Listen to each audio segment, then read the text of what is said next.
This short video is designed to show Chimere in action, in a range of conditions, to essentially give you a feel for what she's like, her capabilities, really to help you decide whether she's the right fit for you.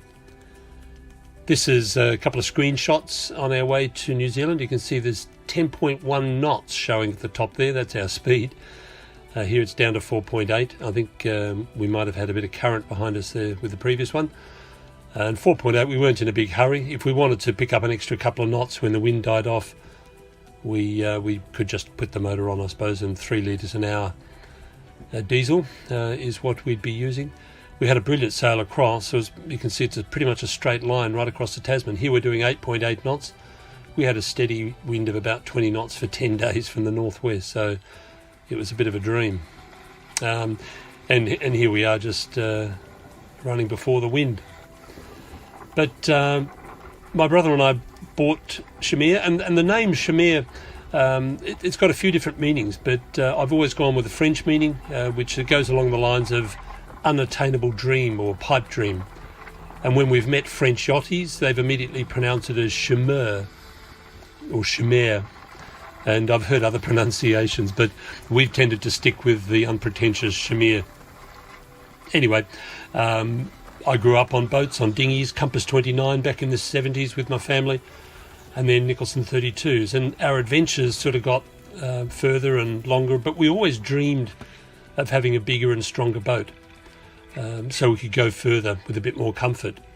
There's a photo there you can see of in the cockpit. We had the beautiful 10 days to New Zealand, and then on the last day we had 40 to 50 knots in Cook Strait.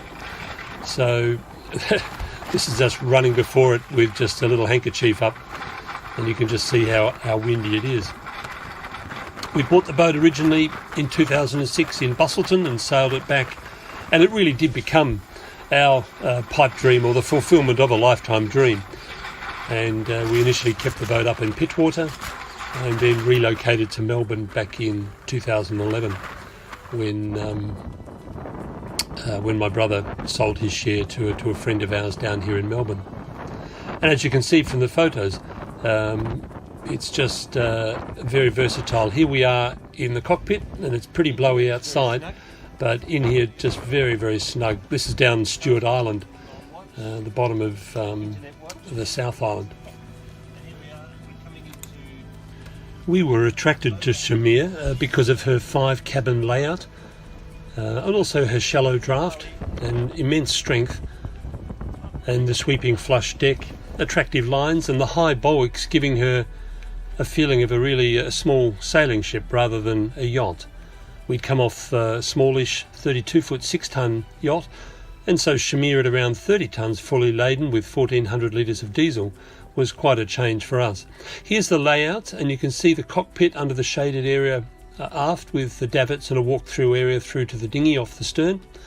You come down the companionway there to the saloon, which extends right across, and then going through the centre corridor on the starboard you've got a cabin, on the left there's a cabin, and then there's a workshop the next one along on the starboard side, and then a double cabin on the port side, then shower, toilet area, another toilet on the port side, and a forward cabin with 2 bunks in there.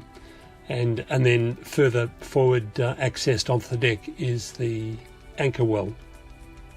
Because there's so many storage spots, and because we've used Chimere for transporting medical teams around the islands of Vanuatu, we've got this storage layout, so everyone's numbered and you can actually detail what is where on the boat, which is very handy. And when you've got other people working the boat from time to time, knowing where everything is very important. The last time I pulled it out, I did a bit of a map of all the through-hull fittings on the port and starboard side, and there they are. There, of course, you've got the engine and the generator and the air conditioner and the sink and all the rest of it, drain holes and so on. And so it's nice to know exactly where they all are. And also up on deck, you've got the various filling holes. We've now got the Blackwater, the toilet holding tank, so now we've got that as a pump out over there on the starboard side, midships, and then on the port side there's the water filling, and then there's some diesel filling as well. The diesel is across 5 tanks, and we've got a map of that or little layout diagram coming up shortly too. But being a bigger boat, there's a few lessons to learn if you're not already familiar with bigger boats. And manoeuvring in smaller confined areas is just a learning experience. This is the water layout: 3 tanks, about 1,000 litres. We've got a water maker up forward, and that makes about 3 or 4 litres a minute, and we run that off the 6 kVA diesel generator. There's a fuel layout spread across 5 tanks, and there's a header tank and a couple of filter lines there. And the engine, 85 horsepower Perkins, very efficient, and about 3, well, it depends on the revs, but 3 to 5 litres an hour is pretty average. So you could almost drive to Vanuatu if you wanted to, but it's nice to have that to give you an extra 2 or 3 knots if you're pointing to windward, or just to make sure you meet your deadlines. Now here's some footage a friend took on the New Zealand trip, and this is up in Marlborough Sounds. But you see that there's plenty of room for people to walk around the decks, and we've got some big storage boxes on deck there, which are 4 big bins, and we've got 2 kVA Honda generator in those, and anchor well, sea anchor, and a whole range of things in there. This is in Ship Cove in Marlborough Sound, where Captain Cook visited several times. We're also attracted to, as I mentioned before, lovely lines of the boat. We added the cockpit covers, and that just gives extreme comfort. You saw before when it was rough outside, raining and so on, it was very snug inside. And there's 2 pilot berths there in the cockpit, port and starboard, so you can see that you can have someone sleeping on watch and someone on watch, or as we were in the islands, it was actually a cabin out there.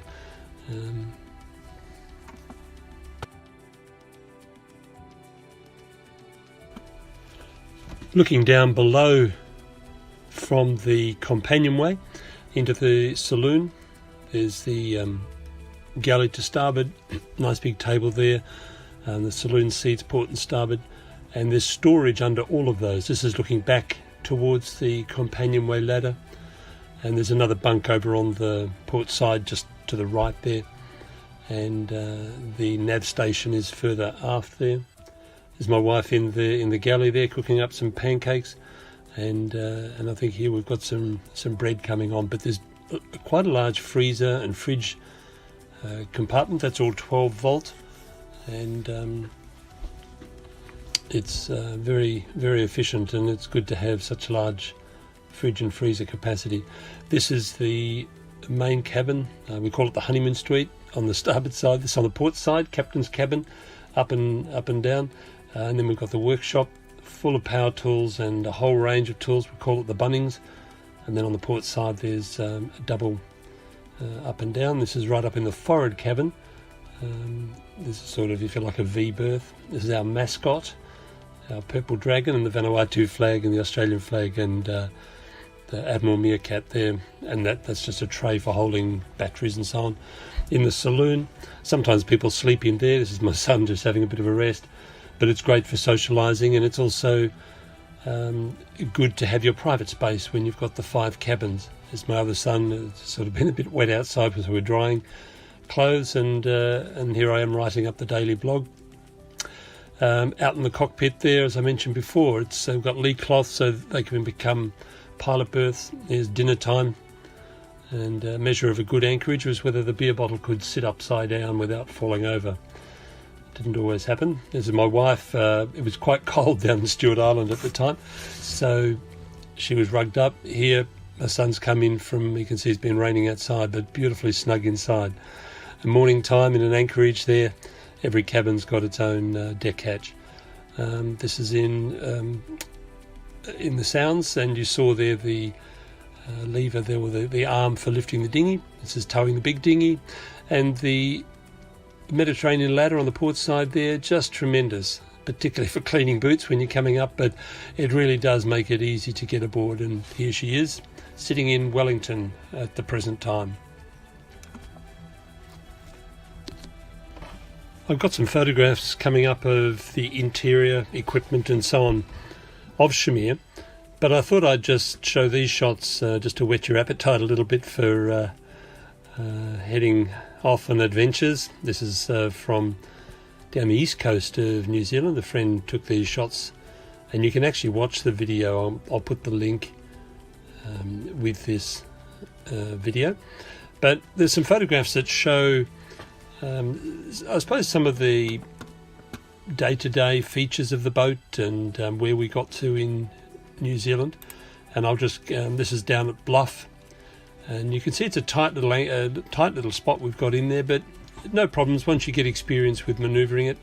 Here we've got 5 of us aboard the bigger dinghy, which has got a 25 horsepower motor, very versatile. And here we are coming into a small little bolt hole down on Stewart Island, and because the boat is steel and so strong and fairly shallow draft, we felt confident getting in there. And we've got very heavy ground tackle, 13 mil all steel chain with a very large Rockner anchor. And here we are at another small little anchorage, spending a wonderful still night amongst these little islands.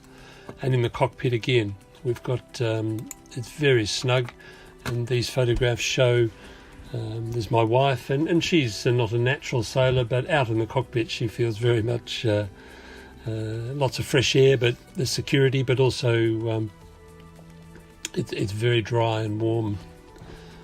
And here we are, you can see the covers all zipped up there, so we're making our way into the first of the sounds down in Fiordland, New Zealand, which come from Stewart Island, heading up to what is called Otago's Retreat. and in these photographs you'll see Chimere, here we got sitting at anchor in the first of those sounds in Fiordland, and here we are approaching Milford Sound, just majestic. And as we enter Milford Sound, it was really for me a dream come true. And Mitre Peak there, and a small glacier up on the top there. The wind was perfect, the sun was out, and it was just a magic run in. And then we come into the basin, and we were able to pick up a mooring there rather than having to anchor. It's a bit of a problem anchoring in there. And here we are fueling up. Not the place you generally want to fuel up. It's extremely expensive and you have to pay cash. But it's great to meet the locals.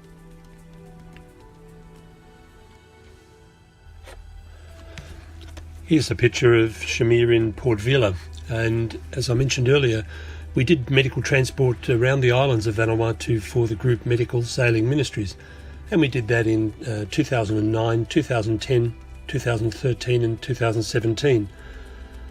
And over that time there was a constant series of improvements and enhancements to Chimere, and the inventory gives a complete rundown on the equipment. But I thought I'd show just a few photographs here of some of the key items. There's the radar chart plotter combined here, and the wind instruments have just been installed, and they were put in when we replaced the standing rigging in 2020, so that all the standing rigging has been replaced. The depth sounder, the auto helm VHF, there's also an HF radio here, and we had a Picton modem which is installed, and we used that 10 years ago for sail mail. The storage boxes on deck are fantastic, and in those we've got, as I mentioned earlier, we've got a range of stuff.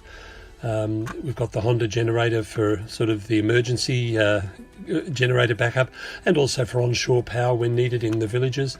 Fuel storage, and around the islands petrol and so on is almost a currency.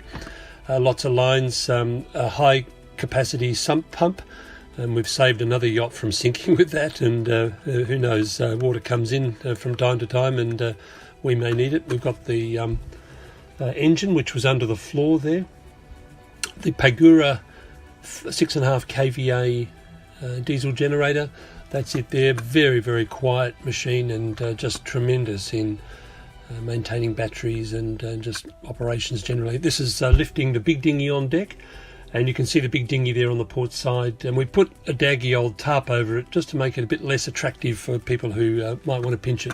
Here's a small one coming up on the starboard side, And when we're voyaging, we have them both on the foredeck, and the little one we put on the back when we're around in sheltered waters.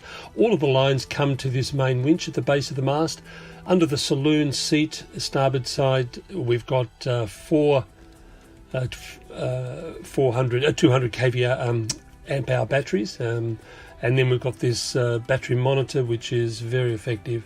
The control panel for the engines and all of the switches there.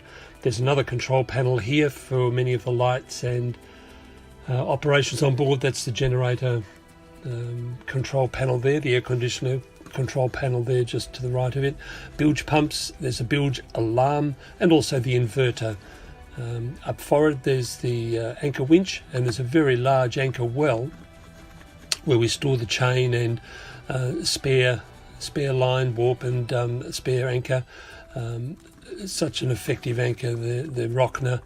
Boom brake, been very effective, and obviously for downwind sailing and that, it's very good. The 2 gas bottles, and each bottle lasts roughly a month. They're under the seat, very well ventilated in the cockpit.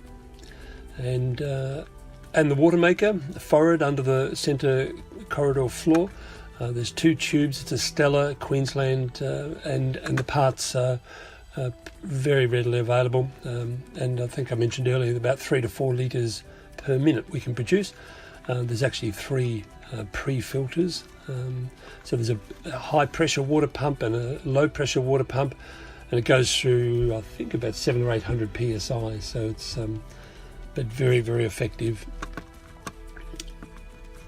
Here's some video of sailing around the islands of Vanuatu, and I suppose in closing you'll notice that the advert shows Chimere in Wellington. Well, it wasn't planned that way, but after sailing to New Zealand last year, 2020, then circumnavigating the South Island, the COVID-19 lockdown descended, and I was essentially stuck aboard watching the weeks tick by, sitting in a marina. In the end, I managed to secure a flight home to Melbourne, and for Chimere to obtain a suitable berth, with a friend checking on Chimere every few weeks and operating all the systems on board. And my current plan is to return to Wellington as soon as possible and sail the boat back to Australia. But while we're selling Chimere, well, my boat partner and I have slightly different reasons. He's keen to one day get a bigger boat, and I've retired 2 years ago, and I'm finding the cost of upkeep more challenging on my fixed income. I'd also like to be freed up to be involved in my friend's bigger future boat, should that one day occur. But in the meantime, we first need to sell Chimere, which I've had for 14 years. Some people have made the observation that Chimere looks a bit cluttered on deck and not as streamlined as it could be. Well, I thought I'd include a couple of photos of when we purchased the boat back in 2006, just showing the flush deck and the simple lines to her. We've added all the equipment, and it does look a little crowded on deck to some people. I suppose because we like to be prepared and we like to have the storage, and where we've gone, we've needed to have all of that preparation and equipment. And certainly the addition of the cockpit enclosure gives a very high degree of comfort compared to how it previously was. But I've included those, and if somebody was keen to take everything off, they're certainly able to do that. It's just unbolts. But here's a couple of photographs of how the boat once looked.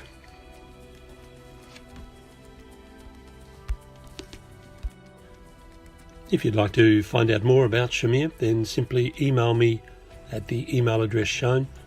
And if you want to see some more videos and information on Chimere and the trips around Vanuatu, then just have a look at the links also shown there. Thank you for your interest, and look forward to hearing from you.